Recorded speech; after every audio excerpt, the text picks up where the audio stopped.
Би ер нь 10 жилээсээ шашны эсэргүү, засаршгүй, атеист үзэлтэй хүн байсан. Хэдэн жилийн өмнө сонирхоод Буддаа тун товчхон танилцуулга гэдэг номыг дөнгөж эхлүүлээд удирдгал хэсгийг нь уншиж байхад тэнд байсан нэг зохицолбор миний шашныг үзэх үзэл оронгоор нэрвүүлсэн гэж хэлж болно. Уншиж өгье. Буддааг дүрсэлсэн Анура Дапурагийн сэлбэр гэхдээ бусдаас арай өөр. Нуруу толгойн цэг шулуун, гар нь уян зөөлөн, царайн тогтун амгалан. Цаанаа л нэг ухаалаг бөгөөд амгалан байдлыг үл хөдлөвч боржин чулуунд сэлж чаджээ. Түүний өмнө зогсож байхдаа Английн нэгэн социалист үзэлтэн хүн төрөлхтний түүхэнд толгой эргүүлсэн бантантай харьцуулбал ядаж энэ өшөөг хараад хүн бахтан биширч бардам загнаж болох юм да гэж хэлсэн. Өөрийгөө шашин шүтдэггүй гэж танилцуулсан тэр хүн бараг насан туршдаа өөрөө ч мэдлгүй Буддагийн дагалдагч байжээ гэж нэмж надад хэлсэн юм. Би өөрийгөө шашин огт шүтдэггүй гэж бодож итэл миний өөртөө бий болгосон үзэл бодол маань өөрийн мэдлгүй ямар нэгэн шашны үзэлтэй таарч ивэл яах вэ? Тийм ч болохоор ерөн шашнуудыг судлах маш сонирхолтой. Тэр дундаа сэтгэл судлалаар сурдаг болохоор буддын шашныг төсөг гэхээсээ илүүтэйгээр философи мөн чанарын хүрээнд судлах маш дуртай. Хэрэгтэй талууд олон байд юм байна гэж харсан. Хүн болгон ядаж амьдралдаа нэг удаа гандаа орж үзсэн бах. Гэтэ яг буддын шашны гүн ухаан мөн чанар үзэл сургаалыг нь ойлгодог хүн төдий чинээ юу гэвэл үгүй байх. Өртөөсөө монголчуудын шашин гэд шүтээд байгаа нь зүсэглэх төдий болчихсон. Бурхан тахилын өмнө майн мэгзэн мушиж залбирахаас хэтрэхгүй байгаа нь харамсалтай санагддаг. Мөн дээрээс нь сэтгэл судлалын шинжлэх ухаанд ч гэсэн эртний Грекийн, Ромын, Платон, Аристотл, Европ, Америк гэд өрний сэтгэгчид эрдэмтдийн үзэл, баримтлал, номлолын талаар дэлгэрэнгүй судалдаг боловч яг Аз хүмүүс тэр дундаа Монгол хүмүүсийн үндэсний сэтгэлгээнийх нь суур болсон салгаж авч үзэх боломжгүй буддын шашны талаар энэ философийн талаар ярилцах нь бас бага байдаг. Хэрвээ буддын шашныг зөвхөн сүсэг төдийгээр харахгүйгээр сэтгэл зүйч хүн хэн нэгнийг сэтгэл санааны тайван сайхан байдалд хүрэхийн тулд замыг нь чиглүүлж өгдөгтэй адилхан Буддагийн номлол буддизмын үзэл сургаалууд ч гэсэн шууд сайн сайханд хүрэхгүй тэр зөв замыг зааж өгдөг гэдэг талаас нь харах юм бол Будда бидний хувьд сэтгэл зүйч байж чадна. Саяхан би шинээр нэгдсэн зүүн хүрээд арчжуулан хийдэд сонирхож очихдоо тэнд номын хэсгээс нь Буддагийн амьдралын түүх гэдэг нэмгээ номыг олж уншсан. Уншид дуусгаад ер нь харж байхад энэ түүхийн талаар маш чухал хоёр зүйлийг олж харсан. Эхнийх нь болохоор Бурхан Будда гэж хэлдэг хүн бол Сиддхартха Гаутама гэдэг бодит хүн. Энэ хүн төрсөн, амьдарсан, үхсэн, сургаал номлолоо түгэж байгаад 80 наснда хорвоогийн жамаар бусад бүх хүнтэй адилхан нас эцэлсэн. Будда өөрөө ч гэсэн өөрийгөө ямар нэгэн даалдын эд шид хүч гэмтээд төрлийн илгээлтний биелэл гэж огт үздэггүй байсан гэдэм билээ. Тийм болохоор Буддааг ямар нэгэн төгс хүн, гайхамшигтай хүн гэд хүндлэх нь зөв хэрэг. Гэхдээ энэ нэрнээс айж дүгшиж санаа зовох юмч хэрэггүй. Надаас өмнө ч гэсэн Будда байсан, миний дараа ч гэсэн Будда байна. Хүн болгоны дотор Будда болох хүч чадал бий гэж номлодог байсан. Яг энэ үзэл санаа сэтгэл судлалд ч гэсэн ямар ч ялгаагүй яг туссан байдаг. 1000 сайн сэтгэл зүйч байгаад чадварлаг, мэрэгжлийн туршлагатай хүн байгаад чамд зөвхөн гаднаас чинь чиглүүлж өгч чадна. Таагүй, дутургүй байдлаас чинь зөв зүгээр байж хахад чинь татаад гаргаж ирээд ив ирүүл болгоод ингээд тавьж чадахгүй. Энэ үйл явцыг зөвхөн хүн өөрөө хийдэг. Нэг талаараа Будда өөрөө сэтгэл судлалын эрдэмтдтэй адилхан сэтгэл судлаач байсан юм шиг санагддаг.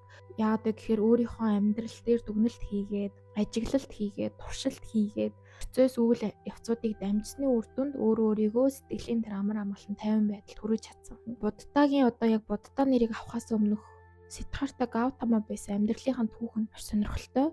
Хамгийн сайн сайхан бүхнийг ч үтсэн, хамгийн муу мухай зовлонтой бүхнийг ч үтсэн. Тэгээд яг энэ хоёрын аль нь ч зөв зам байгаагүй. Өөрт нь бүх зүйл байсан тансаг, хангалуун, бүх амьдралаа орхиод, эхнэрээ орхиод, хүүхдээ орхиод, гэр бүл, найз нөхдөд орхиод даянчийн амьдралыг сонгосон. Орчин үеийн нийгэмд хүн болгоны араас нь хөөцөлдөх болсон энэ эд мөнгө яагаад чухал биш байсан бэ гэвэл 4 ханы дунд аз жаргалтай амьдарч байгаад хөгшин хүнийг, өвчтөе хүнийг, нас орсон хүнийг харсан. Энэ бол байгалийн зам. Ямар ч баян тансаг амьдралтай байгаа зүхтаж чадахгүй мэн гэдгийг харсан. Учир шалтгааныг олж энийг зогсоохын тулд даянчийн амьдралыг сонгосон байна. Ерөөсөө баян тансаг амьдрал бол яг энд хариултыг нь өгч чадаагүй.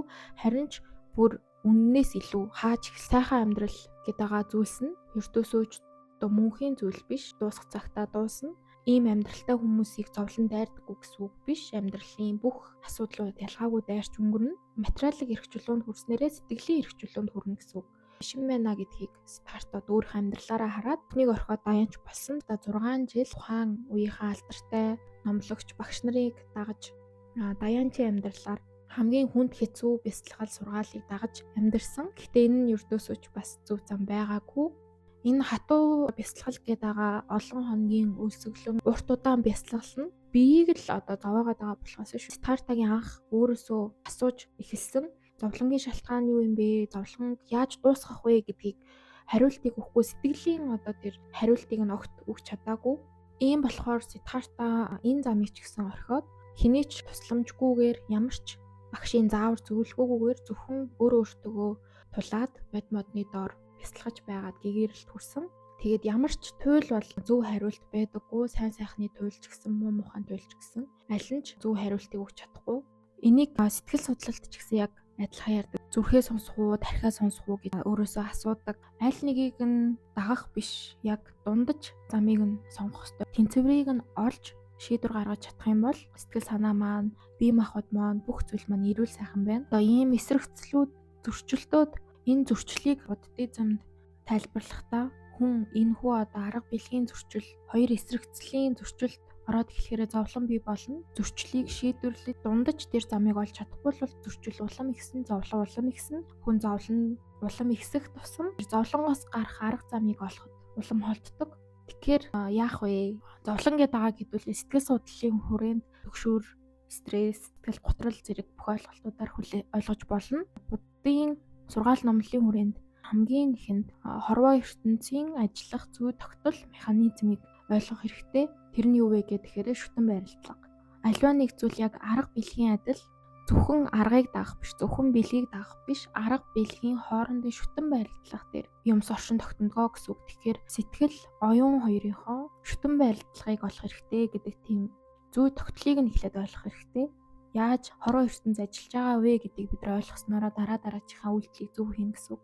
Хоёрдугаар бид нар зовлонгоо өөрөө мэдэх хэрэгтэй. Зовлонгоо өөрөө мэднэ гэдэг нь хутагтын 4 үнний хамгийн ихний үнэнд хүрлээ гэсэн үг. Зовлон үнэ. Яагаад энэ чухал вэ гэхээр өөрийгөө мэдээчгүй бижиж өөрчлөх боломжгүй. Бицүү байна, ямар нэгэн асуудал байна гэдгийг мэдэх нь хамгийн чухал. Мэдсэн тохиолдолд дараачийн арга замууд нэлмнэлттэй болж эхэлнэ. Хорвоо ертөнц яаж үйлчлэхийг мэдлээ. Тэнцвэрийг олох хэрэгтэй юм байна. Тэнцвэрийг олоогүй байгаа болохоор би зовж байгаа юм байна. Тэгвэл дараачих нь энэ хоёрыг яаж тэнцвүүлэх вэ?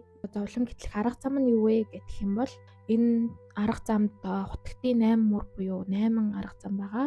Үүний хамгийн ихнийх нь зөв үзэл, зөв бодол. Зөв бодол, зөв үзлийг бий болгож одоо сэтгэл санаагаа тэнцвэртэй байлгах хамгийн энгийн арга бол mindfulness. Санамсрын бясалгал гэж монгол хэлэнд орчуулдаг. Тухайн болж байгаа мөчтөө бүх анхаарал ухамсараа төвлөрүүлэх, өнгөрсөн санаа зовхгүй, ирээдүйлүүгээ тэмүүлэхгүй, яг одоо цагтаа сэрүүн оршино гэсэн үг. Нэг л мэдхэд 2025 он гарах гэж байна. Нэг л мэдхэд навчис нахиалчихсан, хавар болж идэг. Нэг л мэдхэд навчис шарлаад намар болж идэг. Цаг хугацаа ямар хурдан өнгөрч гинөө гэж гайхдаг. Өдөр хоногуд ингээд маш хурдтай урсан одж гинөө гэж ярьдаг. Энэ нь бид нар нэг талаараа яг сэрүүн биш, яг одоодоо биш байна гэсэн үг. Хийж байгаа бүх үйлдэлтэй яг бодол санаа, биеийн мэдрэмж, сэтгэл хөдлөл, амьсгал бүх зүйлээ ингээд төвлөрүүлээд жишээ нь цай ууж гинэ гэдэг юм бол энэ цайны аяга яаж мэдрэгдэж байна? Амт нь ямар байна? Ус нь хэр халуун байна, хүүтэн байна. Бид маань яаж орж ийн гэд бүх зүйлийг яг одоод нь мэдэрч амьдрах тэр амьдралын хэм маягийг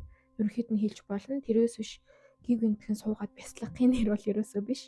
Mindfulness гэдэг ойлголт нь одоо шашны ойлголт гэхээсээ илүү энэ бол цэвэр шинжлэх ухааны маш олон судалгаагаар нотлогдсон сэтгэл заслын арга болтлоо хөгжсөн. Mindfulness аргыг ашиглаад сэтгэл готрол, сэтгэл түгшүүр, донтолтой эмгэг зэрэг маш олон одоо эмгэг өвчнүүдэд ашигладаг болсон. Мэдээж хүний сэтгэл санаанд нөлөөлөхөөс гадна тархины нейропластицити гэх нэг уян хатан чанар, өөрийгөө нөхөн төлжүүлэх чанар хүртэл эергээр нөлөөлдөг ийм бодит нотлогдсон үр дүнтэй. Тэгэхээр хүн зүгээр л өдөр тутамдаа яг одоо цагтаа төвлөрснөөрөө ядчил хамгийн наад зах нь амьсгалаа ажиглах тасгалыг хийснээрээ шууд бие мах бодит амьдралын чанарт эерэг нөлөө гарч ийн гэхээр энэ бол яа харахгүй ярих ёстой чухал сэдвүүдийн нэг. Альберт Эйнштейн хүртэл бүх шашнуудын дундаас хамгийн шинжлэх ухаанд шашин нь буддизм юм а гэж хэлсэн байдаг. Психодинамик онолын төлөөлөгч Карл Юнг өөрөө дорны энэ философи тэр дундаа буддын энэ философи үзэл санаанд маш сонирхолтой хүн байсан. Тийм ч учраас өөрийнх нь онолын өөрийн сүүдэр нийтийн ухамсарын бидний амьдрал илрэх архетипууд зэрэг ойлголтууд нь буддын шинаас нөлөөтэй. Тэгээд дээрэс нь гештальт сэтгэл судлалын үндсэн зарчим болох here and now буюу яг энд одоо гэдэг зарчим бол яг тэр чигээрээ буддын философийн мөн чанар ойлголт. Бие махбод, сэтгэл, оюун санаа бүх зүйлээ яг нэг зүйлд төвлөрүүлж бүхлээр нь хүлээж авах энэ санаа нь буддизмын үндсэн санаатай адилхан. Тэгэл судлаач, социологч Эрик Фром бас байна. Зэн буддизмд маш сонирхолтой байсан. Тэр ч утгаараа бүр өөрөө ном бичсэн. Фромын хувьд болохоор яг зовлонгийн шалтгаан, яаж зовлон гэтлэхүү зэрэг санаануудыг илүү дэлгэрэнгүй авч үзсэн байдаг. Сэтгэл судлалын ямар ч онол байсан утгатын дөрвөн үнний аль нэг руу нь ангилж оруулж болохоор харагддаг. Жишээ нь Зигмунд Фройдын психоанализ онол бол зовлон үнэ. Биднэрт өөрсдөд маань ямар нэгэн асуудал үүсгдэг, зовлон үүсгдэг зүйл байгаа гэдгийг харуулдаг бол зовлонгийн шалтгаан үнэн гэсэн хоёр дахь үннийг Альфред Адлерийн бодгалын сэтгэл судлаар харж болно. Тэр асуудлыг үүсгэж байгаа дотоод болон гадаад ямар нэгэн хүчин зүйл байна.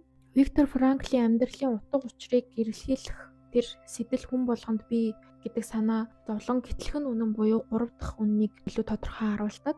Карл Рожерсийн хүн төв сэтгэл заслын онол бол зовлонгоос гэтлэх арга зам нь үнэн буюу 4 дахь үнэн хүнд өөрт нь энэ бүхнийг давж гарах хүч чадал бий гэд харуулдаг. Тэгэхээр сэтгэл судлал болон энэ буддизм гэдэг байгаа зүйл ерөөсөө зорж байгаа зүйл нь нэг хүн төрөлхтний оюун санааны өв дорн дахинд үүсч эхэлсэн.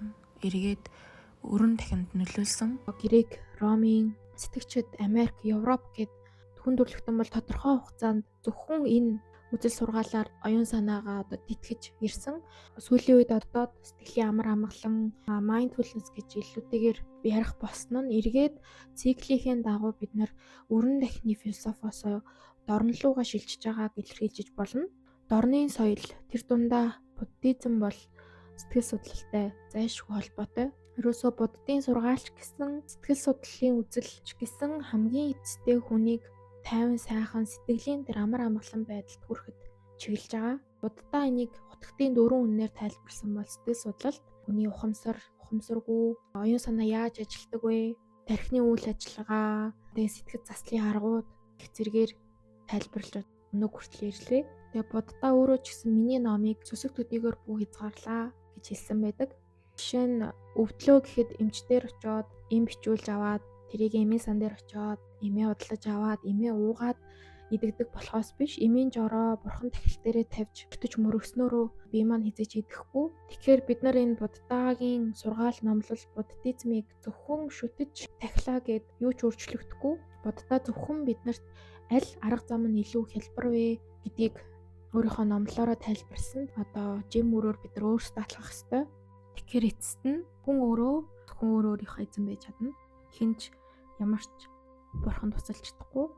Би ямар ч шашныг буруутгах гээгүй, ямар ч шашныг нь илүү давуу үзэх гээгүй. Энэ буддын шашны үзэл номлол объективоор бидний сэтгэл зүйд ямар ашигтай байж болох вэ гэдгийг ярьлаа. Thank you.